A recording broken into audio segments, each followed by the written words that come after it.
ઉના ગીરગઢડા તાલુકાના 5 ગામોમાં કુલ ₹42.52 લાખથી વધુના ખર્ચે વિવિધ વિકાસ કામોનું ખાતમુહૂર્ત ધારાસભ્યના વરદ હસ્તે કરવામાં આવ્યું. જિલ્લા તાલુકા પંચાયતના હોદ્દેદારો, સભ્યો, કાર્યકરો ઉપસ્થિત રહ્યા હતા. ઉના તથા ગીરગઢડા તાલુકાના સર્વાંગી વિકાસ માટે સતત પ્રયત્નશીલ રહેતા ધારાસભ્ય દ્વારા 5 ગામોમાં લાખો રૂપિયા ખર્ચ વિકાસના કામોનું વિધિવત ખાતમુહૂર્ત કરવામાં આવ્યું હતું.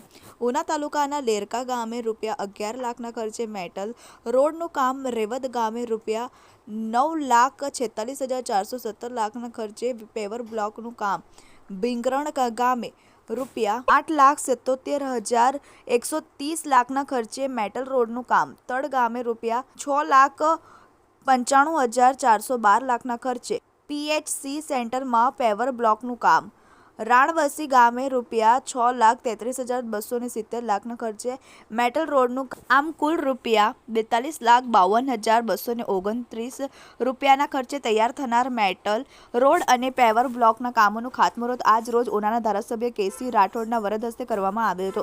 આ કાર્યક્રમમાં તેઓની સાથે જિલ્લા ભાજપ ઉપપ્રમુખ રાજુભાઈ ડાભી, જિલ્લા પંચાયત સિંચાઈ સમિતિના ચેરમેન લખમણભાઈ બાંભણિયા, તાલુકા પંચાયતના પ્રમુખ એભાભાઈ મકવાણા, પૂર્વ તાલુકા પંચાયતના પ્રમુખના પ્રતિનિધિ સામતભાઈ ચારણિયા, જિલ્લા પંચાયતના સદસ્ય રૂડાભાઈ સિંગડ, પૂર્વ તાલુકા પંચાયત ઉપપ્રમુખના પ્રતિનિધિ પાલાભાઈ વાળા તથા સરપંચો, સદસ્યો સહિતના આગેવાનો અને લોકો વિશાળ સંખ્યામાં ઉપસ્થિત રહ્યા હતા. Manu Quad, TV18 news, Gir Gadhada.